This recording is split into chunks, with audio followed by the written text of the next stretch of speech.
Ini adalah kisah tentang seorang pria yang mengorbankan anaknya demi menikahi buaya putih raksasa. Semua orang yang mendengar kisah ini pasti perasaannya akan campur aduk, sedih, marah, bahkan bisa meneteskan air mata. Apa yang sebenarnya terjadi? Mari kita simak kisah lengkapnya.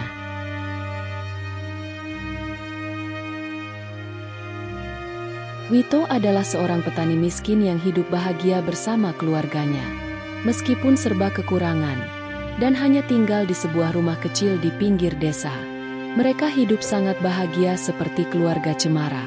Rumahnya begitu asri, dikelilingi oleh sawah hijau dan hutan lebat. Setiap hari, Wito bekerja keras sebagai buruh tani di ladang milik kepala desa.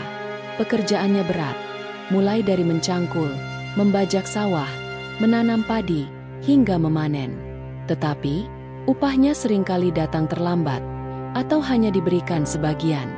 Meski demikian, Wito tidak pernah berkecil hati dan mengeluh. Ia tetap bekerja keras, berharap suatu saat, hidupnya akan lebih baik. Sampai pada suatu hari, saat hendak membeli beras di warung Pak Dadang, tempat di mana ia biasa berhutang. Ia mencoba meminta barang lagi secara kasbon atau hutang, karena upahnya belum diberikan oleh Pak Kades. Pak Dadang pemilik warung itu, sebenarnya seorang pria tua yang ramah. Namun, tiba-tiba hari itu sikapnya berubah dingin. "Maaf saja Wit, kamu sudah sering berhutang di sini. Saat ini harga-harga lagi pada naik. Aku tidak bisa memberimu pinjaman beras lagi. Bayar dulu hutang berasmu yang lama-lama, baru boleh ambil kasbon baru," katanya sambil melirik pelanggan lain.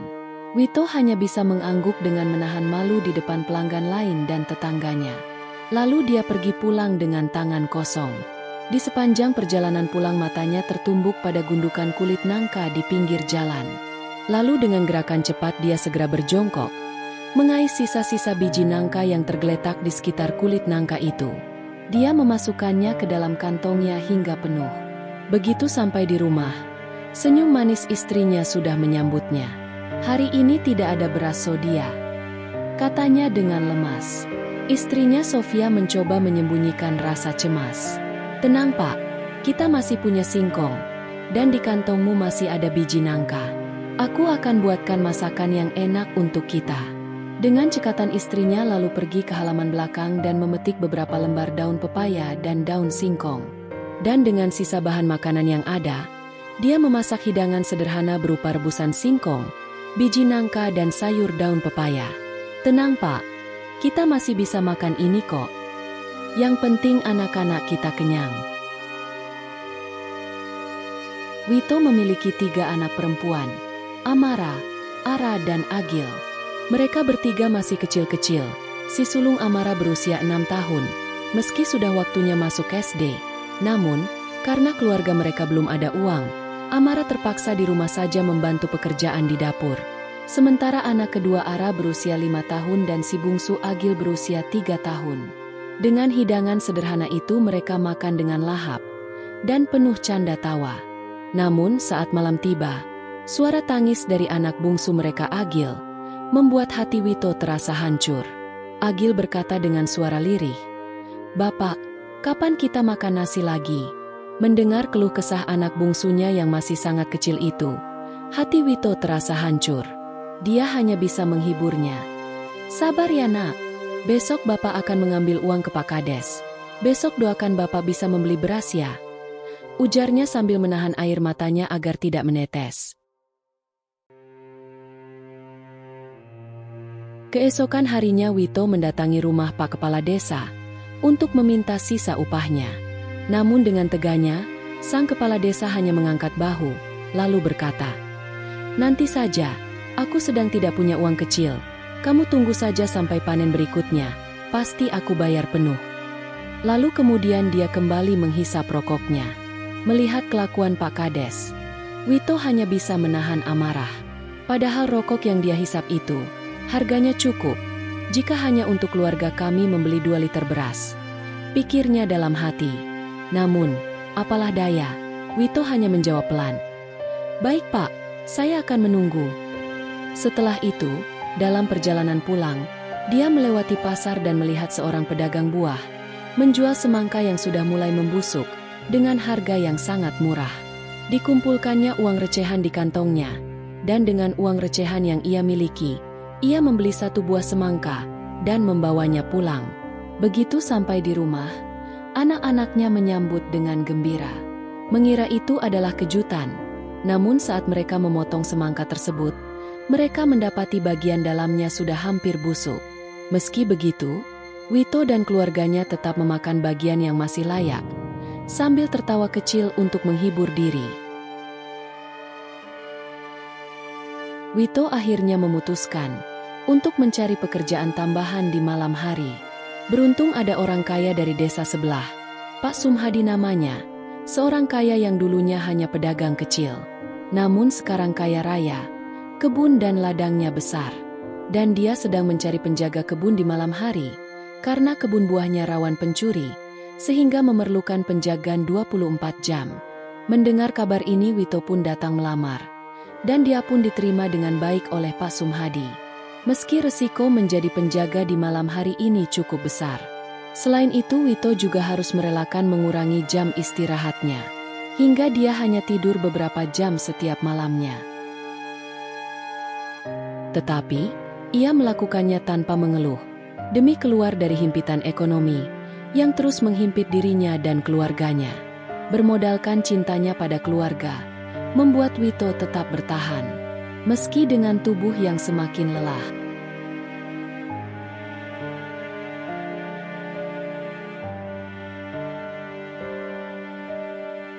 Suatu malam, setelah seharian bekerja, dirinya dipanggil ke rumah oleh majikannya Pak Sumhadi.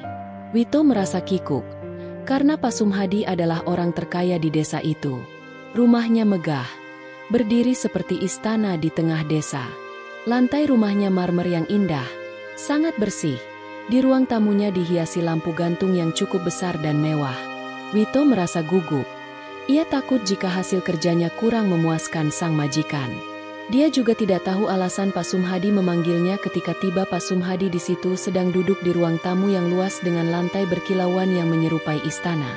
Ketika masuk di ruang kerja majikannya Wito yang orang kampung langsung duduk di karpet. "Wit, ngapain kamu duduk situ? Sini duduk di sofa."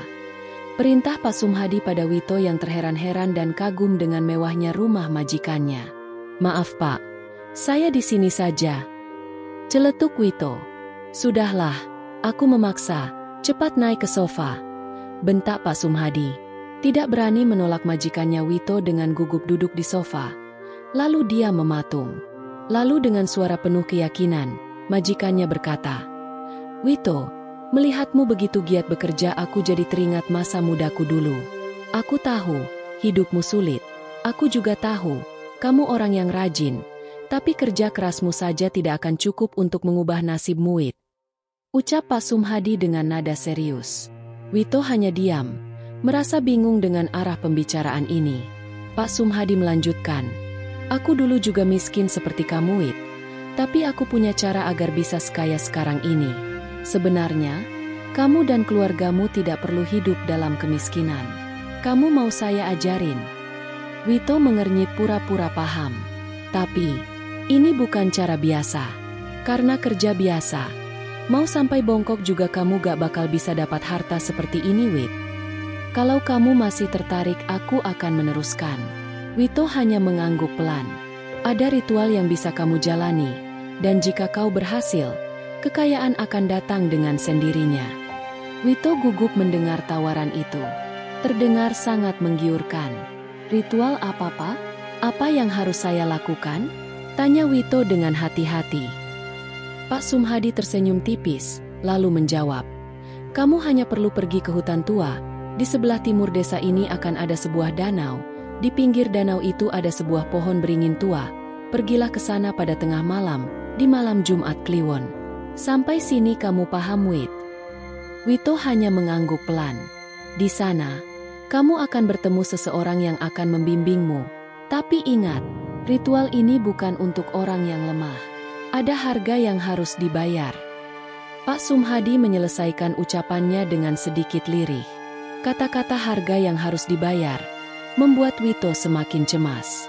Apa maksudnya, Pak? Harga seperti apa? Pak Sumhadi hanya tertawa kecil, lalu menepuk bahu Wito. Jangan khawatir dulu, kalau kau ingin hidupmu berubah, kamu harus berani mengambil risiko. Pikirkan kebahagiaan keluargamu saja. Bukankah mereka pantas hidup lebih baik? Pilihan ada di kamu, Wit. Yang penting aku sudah beritahukan caranya. Aku cuma kasihan melihat hidupmu susah. Ucap Pak Sumhadi menyelesaikan perkataannya dengan nada tegas.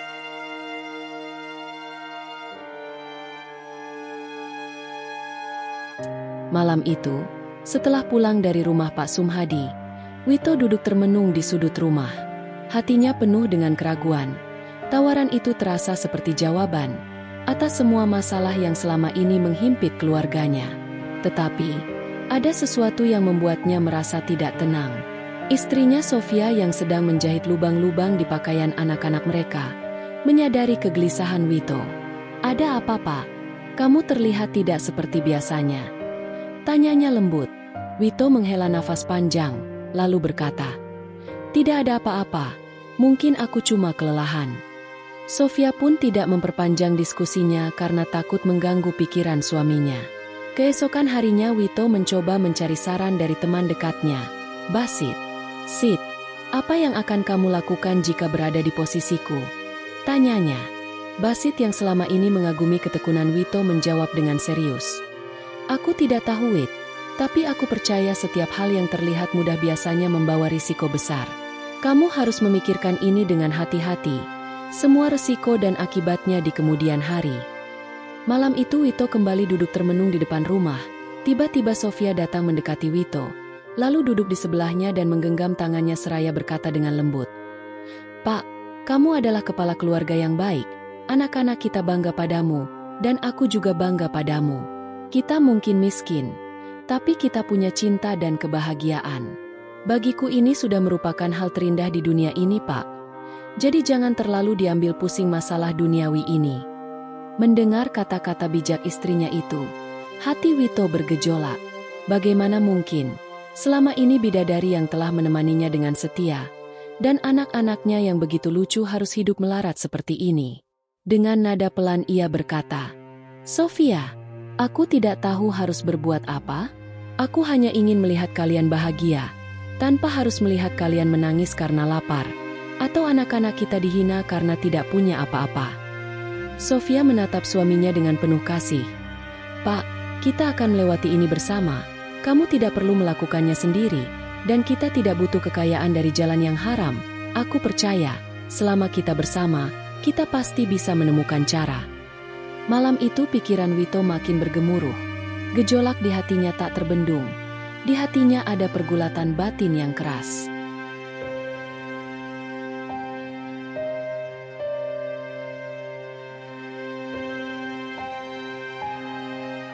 Setelah semalaman di dalam keraguan, karena tekanan hidup dan kebutuhan akan uang, akhirnya membuat Wito mengambil keputusan. Dengan hati yang berat dia mendatangi Pak Sumhadi untuk menerima tawaran ritual tersebut. Di ruang tamu yang dingin, Pak Sumhadi tersenyum licik. Saat mendengar jawaban Wito, dia berkata, "Bagus Wito, aku tahu kamu pasti akan mengambil keputusan yang tepat," katanya sambil menyerahkan secari kertas yang berisi tanggal malam Jumat Kliwon selanjutnya. "Ingat, instruksinya ya. Tepat tengah malam kamu harus sudah sampai di sana. Selain itu kamu harus pergi ke hutan dengan membawa suatu barang yang mewakili keluargamu. Sesuatu yang memiliki arti penting bagimu dan keluargamu. Di sana, kamu akan bertemu dengan seorang tua yang akan membimbingmu untuk ritual selanjutnya. Ingat pohon beringin di tepi danau," kata Pak Sumhadi sambil menepuk bahu Wito.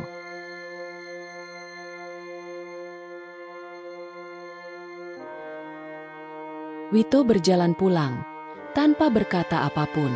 Sepanjang jalan pikirannya hanya merenungi secari kertas yang diberikan padanya. Sesampainya di rumah dia mencoba berpura-pura tidak terjadi apapun. Wito juga tidak menceritakan keputusannya kepada istrinya, karena tahu Sofia akan mencoba menghalangi keputusannya. Malam yang dinanti tiba, Wito memutuskan membawa sebuah kalung perak kecil, peninggalan ibunya, yang dia berikan pada Sofia sebagai mas kawin. Kalung yang menjadi simbol cinta dan perlindungan keluarga mereka. Dengan perasaan bersalah, ia mengantongi kalung itu ke dalam satunya. Wito lalu berpamitan dengan alasan akan bekerja lembur di ladang. Sofia memandangnya tanpa curiga. "Pak, jangan terlalu memaksakan diri," katanya pelan. Wito hanya mengangguk dan melangkah pergi meninggalkan rumah dengan rasa cemas yang semakin dalam. Setelah berjalan jauh, melewati jalan setapak yang gelap, Wito akhirnya tiba di tepi danau di tengah hutan itu. Hutan itu terasa aneh, lebih gelap dari biasanya, seolah menyembunyikan sesuatu yang tidak kasat mata. Wito menggenggam kalung perak, mencoba menenangkan hatinya. Perlahan dia mengitari sekeliling danau dan menemukan pohon beringin raksasa yang dimaksud. Lalu dengan tenang dia menunggu di dekat pohon itu. Tepat tengah malam, seorang tua berpakaian putih, berjalan pincang dengan tongkatnya, muncul dari bayangan pohon besar. Wajahnya keriput dan misterius, garis matanya cekung dan dalam, rambutnya putih, dan dengan mata tajam dia memandang Wito. Seolah dapat membaca isi hatinya, dia lalu berkata, "Kamu datang seperti yang diinstruksikan," kata orang tua itu dengan suara rendah namun keras. Suaranya terdengar bergema di udara malam. Wito berkata, "Aku tidak akan mengganggu Anda. Aku hanya ingin kehidupan yang lebih baik untuk keluargaku," katanya. Suaranya hampir bergetar. Orang tua itu tersenyum menyeringai, menampakkan gigi-giginya yang hitam. "Itu keinginan yang mulia, Wito.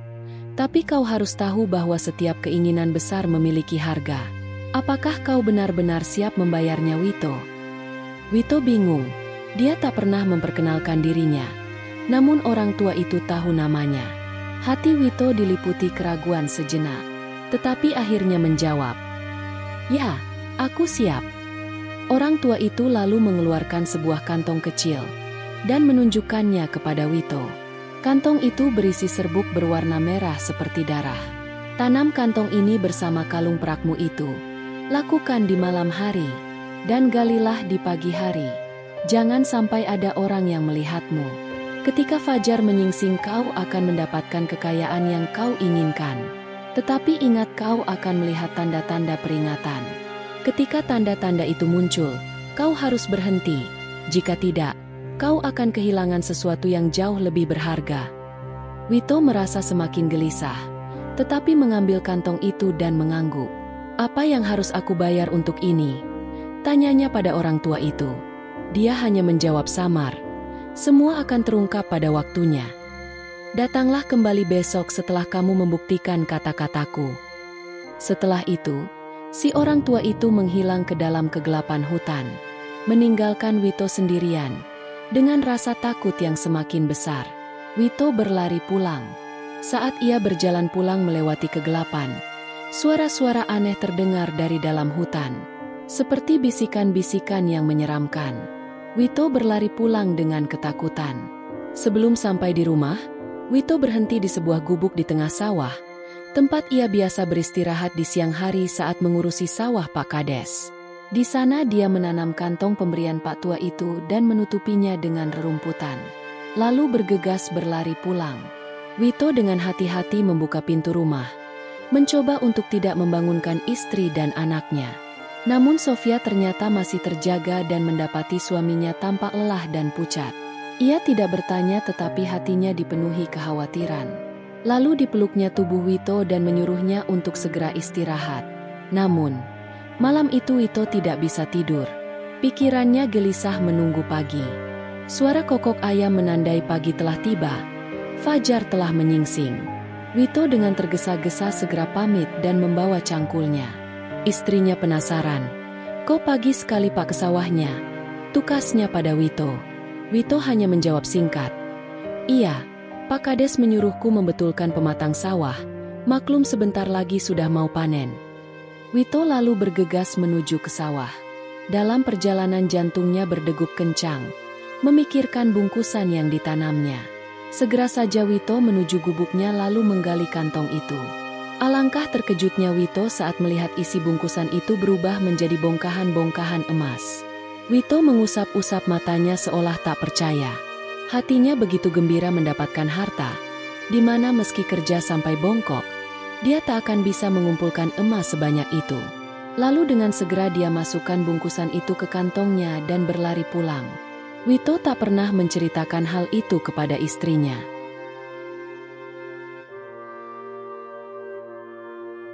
Malam itu Wito kembali ke hutan sesuai perjanjian yang telah dia lakukan dengan si orang tua.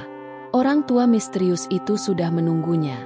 Belum sempat Wito berbicara dia sudah berkata, "Kau sudah mengambil dan membuktikan kata-kataku Wito.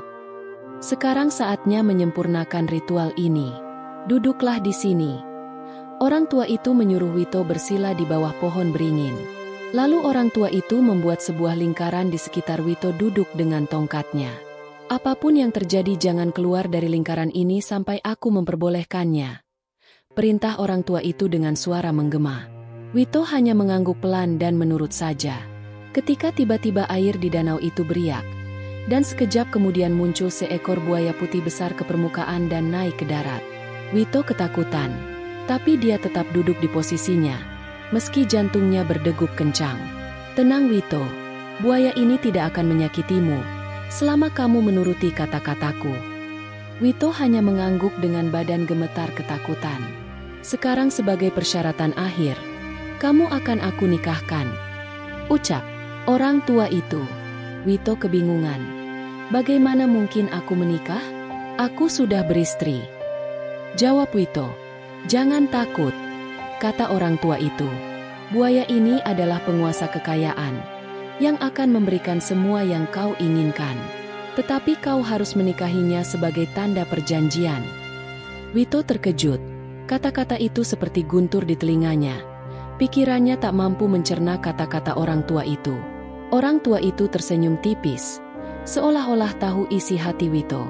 "Pernikahan ini bukan pernikahan seperti yang kau bayangkan. Ini hanyalah sebuah simbol kesetiaan. Kau hanya perlu menyatakan sumpahmu di depan makhluk ini, dan kekayaan akan menjadi milikmu. Namun ingatlah akan ada harga yang harus dibayar ketika waktunya tiba. Kamu tidak akan bisa menolak." Wito yang berada di puncak keputusasaan, tidak bisa berhenti memikirkan keluarganya yang hidup dalam kesulitan. Wito hanya mengangguk tanda setuju.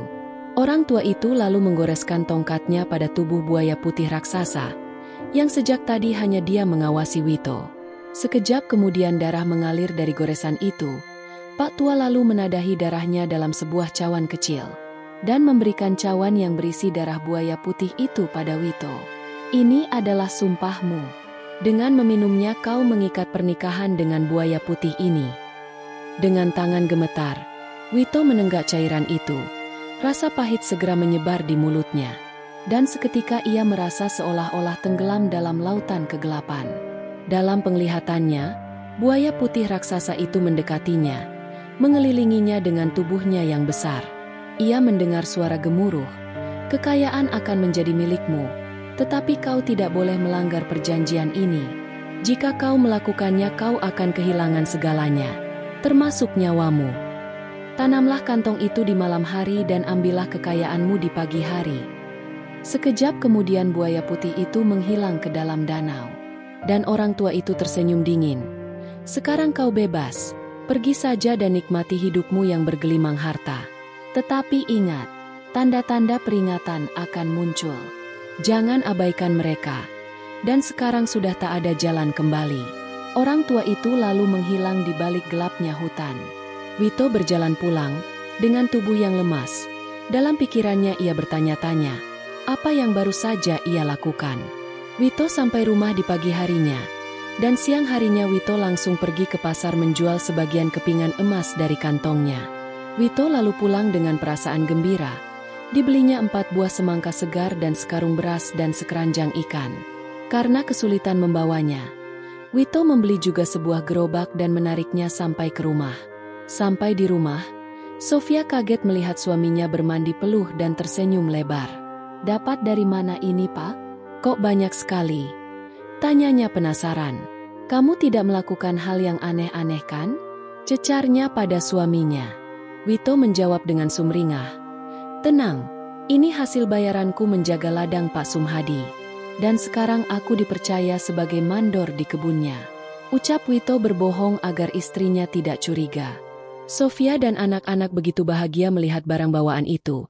Mereka bersuka cita, dan siang itu Sofia memasak lauk ikan, sebuah lauk yang sangat jarang mereka nikmati. Mulai saat ini hidup kita akan berubah, tukas Wito sambil memandangi wajah gembira istri dan anak-anaknya. Wito terus melakukan ritual menanam kantong di malam hari dan menggali emasnya di pagi hari, tanpa sepengetahuan siapapun.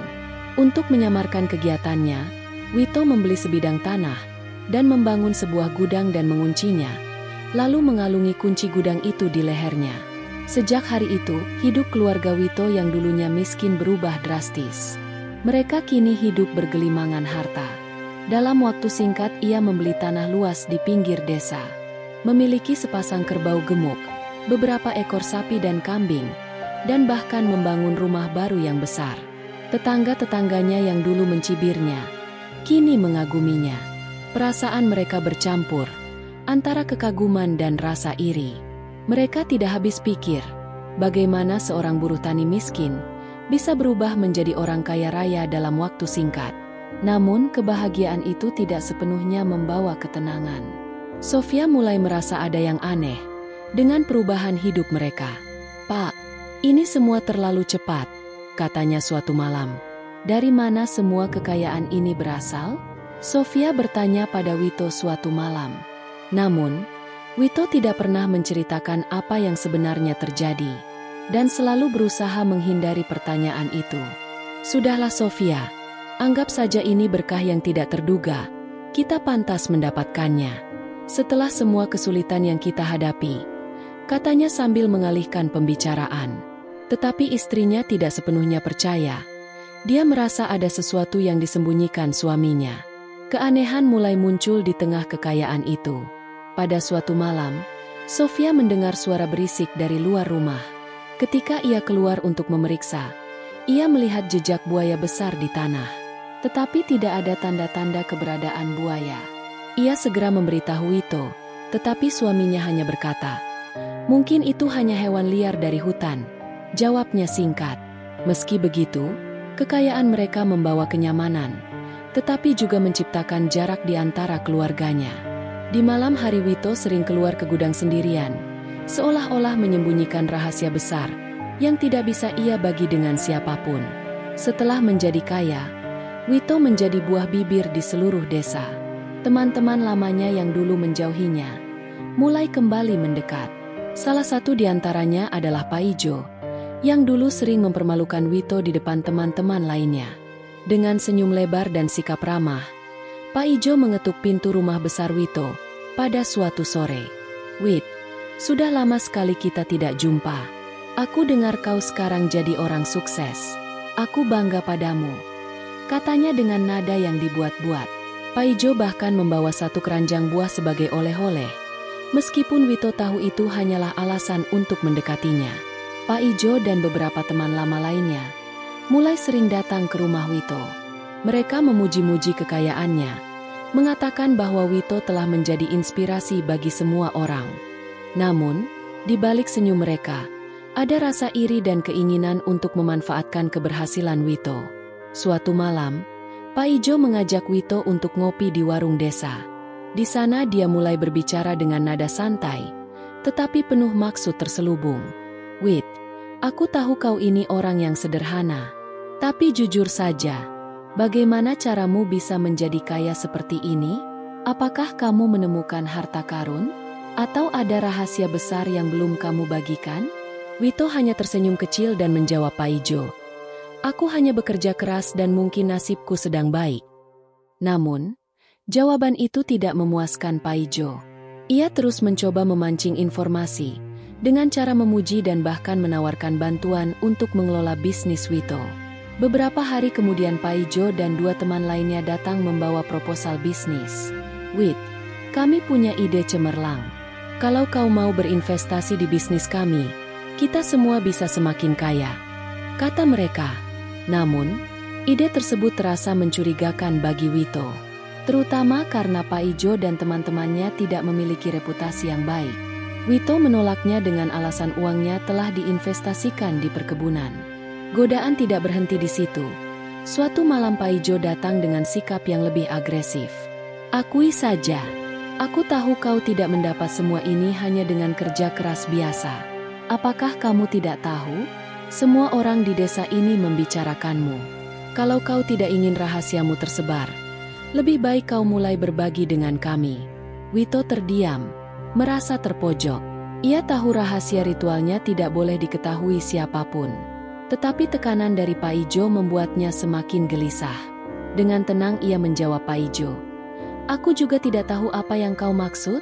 Kekayaan ini adalah berkah dan aku tidak ingin mendengar spekulasi seperti itu lagi." Namun, ancaman dari teman-temannya terus menghantui. Paijo mulai menyebarkan gosip di desa bahwa Wito telah memelihara pesugihan untuk mendapatkan kekayaannya. Kalian tahu, tidak mungkin dia kaya seperti itu dalam waktu singkat. Aku curiga kekayaan Wito ada hubungannya dengan ilmu hitam, ucap Paijo kepada beberapa warga di pasar desa. Kabar itu sampai ke telinga Sofia. Ia mendesak Wito untuk jujur tentang apa yang sebenarnya terjadi. "Pak, aku tidak peduli bagaimana kau mendapatkan semua ini. Aku hanya ingin kau aman. Kalau ada sesuatu yang salah kau harus memberitahuku," katanya dengan nada penuh kekhawatiran. Wito yang semakin tertekan hanya berkata, "Sofia, aku sudah membuat keputusan, dan aku harus hidup dengan itu. Jangan khawatir, aku akan melindungi kalian semua." Tetapi dalam hatinya ia tahu bahwa rahasia itu semakin sulit untuk disembunyikan. Dan godaan serta tekanan dari teman-temannya hanyalah awal dari masalah yang lebih besar. Pada suatu malam yang dingin, ketika semua anggota keluarga telah tertidur lelap, Wito terbangun oleh suara berbisik yang memanggil namanya. Suara itu bukan berasal dari dalam rumah, tetapi dari luar. Seolah-olah datang dari hutan di kejauhan. Ia merasa ada sesuatu yang menariknya untuk pergi. Dengan tubuh gemetar, ia bangkit dan keluar dari rumah. Saat berdiri di depan rumah, terlihat sosok orang tua misterius dari hutan. Sosok itu melambaikan tangannya, memintanya datang ke hutan. Dengan rasa takut yang menyesakkan dada, Wito mengambil senter dan berjalan menuju hutan. Hutan malam itu terasa berbeda, lebih gelap dan dingin daripada sebelumnya. Wito berjalan melewati pepohonan besar, dengan akar-akar yang menjulur seperti tangan yang ingin menangkapnya. Wito sampai di pinggir danau di sebelah pohon beringin yang dulu menjadi lokasi ritualnya. Orang tua misterius itu telah berdiri di sana, menatapnya dengan tajam. "Kamu telah menikmati kekayaan yang kuberikan," kata orang tua itu dengan suara rendah namun menggetarkan. "Kini waktunya untuk membayar harganya." Wito menelan ludah. Seluruh tubuhnya gemetar. "Harga apa yang kau inginkan dariku?" tanyanya dengan suara hampir berbisik. Orang tua itu mengangkat tangannya, dan dalam sekejap bayangan buaya putih raksasa muncul di belakangnya. Mata buaya putih itu menyala merah, menatap Wito seolah ingin menelannya bulat-bulat. "Pengorbanan. Kamu harus menyerahkan sesuatu yang paling berharga bagimu, anak perempuanmu Agil." Tubuh Wito seperti membeku mendengar permintaan itu. "Tidak, itu tidak mungkin. Agil adalah anakku. Dia tidak ada hubungannya dengan ini," katanya dengan suara penuh ketakutan dan kemarahan. Orang tua itu tersenyum dingin, lalu berkata, "Kau telah membuat perjanjian. Ingat, tidak ada jalan untuk kembali. Jika kau tidak menepati perjanjian ini, kekayaanmu akan hilang dan keluargamu akan hancur." Wito jatuh berlutut, memohon belas kasihan. "Tolong jangan ambil Agil. Ambil apa saja dariku tapi jangan anakku." Namun orang tua itu tidak terpengaruh. Agil adalah pengorbanan yang sudah ditetapkan. Jika besok malam kau tidak menyerahkannya, hukuman lebih besar akan menimpamu dan keluargamu. Bayangan orang tua itu dan buaya putih raksasa menghilang begitu saja, meninggalkan Wito yang gemetar di tanah. Ia kembali ke rumah dengan langkah berat. Pikirannya dipenuhi ketakutan dan kebingungan. Ketika ia masuk rumah, ia melihat anak dan istrinya tidur dengan damai di tempat tidurnya. tidak menyadari bahaya yang mengintainya. Wito tidak bisa tidur. Dia berusaha mencari cara untuk menghindari perjanjian itu, tetapi tidak menemukan solusi. Sofia mulai curiga dengan perilaku suaminya. "Pak, apa yang terjadi? Kau terlihat seperti orang yang sedang membawa beban berat. Katakan padaku, apa yang sebenarnya sedang terjadi?" Akhirnya dengan air mata di matanya, Wito menceritakan semuanya kepada Sofia. Dari ritual yang ia jalani, kekayaan yang diberikan, hingga tuntutan pengorbanan Agil. Sofia terkejut dan marah. "Kamu tidak seharusnya menerima tawaran itu. Sekarang kamu telah menyeret kita semua ke dalam bahaya. Tapi aku tidak akan membiarkan mereka mengambil anak kita." Kata-kata Sofia membangkitkan tekad dalam diri Wito. Dia tahu dia telah membuat kesalahan besar, tetapi dia juga tahu dia harus melindungi Agil bagaimanapun caranya. Dengan waktu yang terus berjalan, bayang-bayang ancaman orang tua misterius itu semakin menghampiri. Perasaan cemas yang terus menghantui Wito. Bayangan tentang perintah orang tua misterius untuk mengorbankan Agil putrinya yang paling ia sayangi membuat pikirannya berantakan. Ia merenung dalam dilema yang menghancurkan hatinya. Di satu sisi, kekayaan yang ia peroleh telah mengubah hidup keluarganya. Anak-anaknya tidak lagi tidur dalam keadaan lapar. Rumah mereka kini nyaman. Anak-anak bisa bersekolah di sekolah yang bagus. Dan orang-orang desa kini menghormati mereka, meskipun dengan rasa iri. Namun di sisi lain, ia tahu bahwa harga untuk semua itu adalah sesuatu yang tidak pernah ia bayangkan. Sore harinya Agil yang melihat bapaknya gelisah mendatanginya dengan polos. "Bapak, kenapa Bapak terlihat sedih? Bukankah kita sudah punya segalanya sekarang?" Katanya sambil tersenyum. Perkataan itu seperti tusukan di hati Wito. Ia memeluk putrinya, berusaha menahan tangis. "Bapak hanya ingin kau selalu bahagia," katanya pada Agil. Malam itu, ia mengambil keputusan yang tidak pernah ia bayangkan sebelumnya. Dengan hati yang berat, ia menggendong Agil yang sedang tertidur. "Agil, ikut Bapak. Kita akan pergi sebentar ke hutan," katanya dengan suara gemetar. Agil yang masih setengah mengantuk, mengangguk tanpa curiga. "Kenapa malam-malam, Pak?" tanyanya polos. "Bapak ingin menunjukkan sesuatu yang penting. Kau harus ikut Bapak ya," jawab Wito, berusaha menyembunyikan rasa bersalahnya. Mereka berjalan menuju hutan, dengan suasana yang dingin dan mencekam. Agil menggenggam tangan bapaknya, meski merasa takut oleh kegelapan di sekitarnya. Mereka terus melangkah. Meskipun setiap langkah terasa seperti menusuk hatinya sendiri, air matanya hampir jatuh. Tetapi ia terus meyakinkan dirinya bahwa ini adalah satu-satunya cara untuk melindungi keluarganya yang lain. Namun tanpa sepengetahuan Wito, Sofia telah menyadari kepergiannya.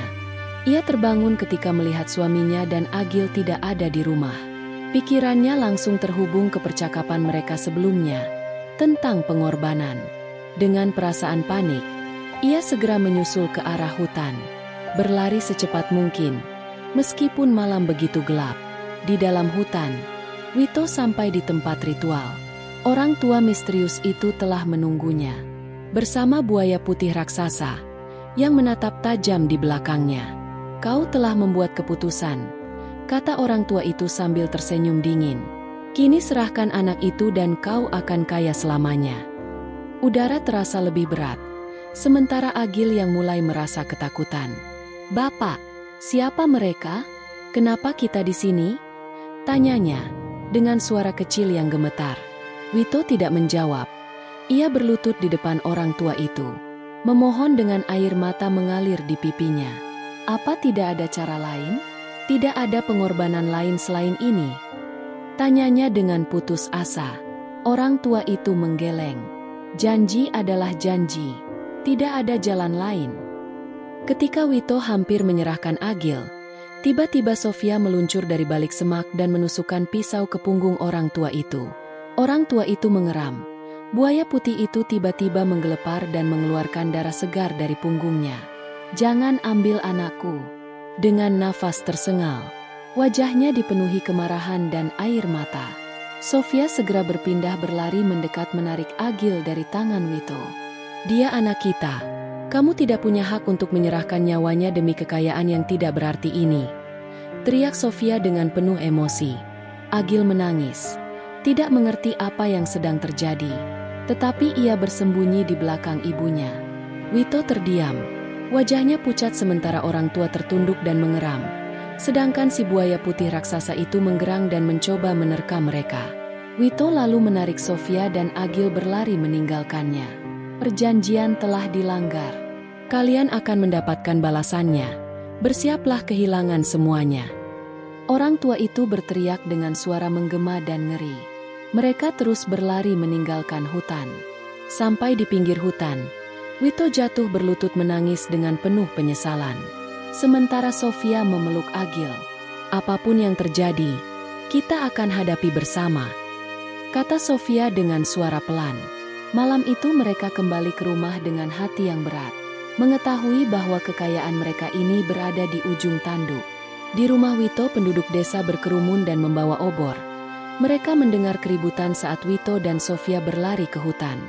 Dua anak Wito, Amara dan Ara, berdiri ketakutan di depan pintu rumah. Pak Ijo yang selama ini iri dan curiga seolah mendapat kesempatan untuk menjatuhkan Wito. Rupanya diam-diam dia mengikuti Wito dan merekam kejadian itu. Dia lalu menunjukkan kepada warga desa bahwa kekayaan Wito berasal dari perjanjian gelap dengan makhluk gaib buaya putih raksasa. Sekarang kalian tahu kan bagaimana mereka bisa cepat kaya? Teriak Pak Ijo sambil mengompori penduduk desa dan menunjukkan rekaman kejadian di hutan. Kalian telah membawa sesuatu yang gelap ke desa kita. Teriak salah seorang warga. Pak Ijo terus memprovokasi warga. Dia harus dihukum. Kita tidak bisa membiarkan ini berlalu begitu saja. Akhirnya kepala desa datang untuk meredakan situasi. Bawa Wito ke balai desa. Kita akan mendengar semua ceritanya di sana, katanya dengan nada tegas. Di balai desa, Wito menceritakan semuanya. Tentang perjanjian dengan orang tua misterius, buaya putih raksasa, dan tuntutan pengorbanan Agil. Penduduk desa terkejut, sebagian merasa takut, sementara yang lain semakin marah. Kau membawa bahaya bukan hanya untuk keluargamu, tapi untuk kita semua, kata seorang warga dengan nada dingin. Wito tidak terima serangan warga. Kalian tidak berhak berkata seperti itu. Kalau bukan karena kalian, keluargaku tidak akan sesusah itu. Kalau bukan karena Pak Kades yang selalu menunda gajiku, tentu keluargaku tidak akan kesusahan makan. Kalau bukan karena Pak Ijo dan kawan-kawan yang selalu mengolokku, tentu aku lebih mudah mendapat pekerjaan.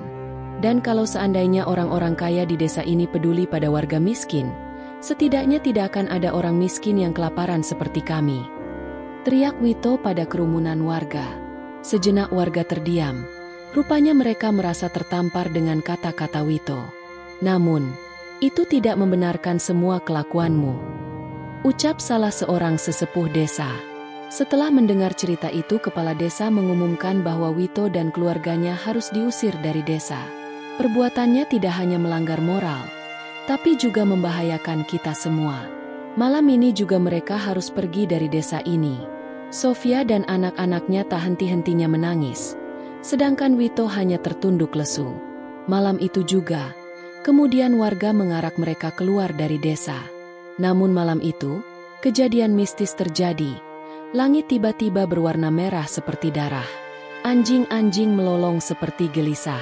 Saat keluarga Wito diarak keluar dari desa, sesampainya di tengah jembatan desa, terjadi kejadian menakutkan. Saat mereka menyeberang, tiba-tiba tanah bergetar hebat. Keluarga Wito berdiri mematung di tengah jembatan.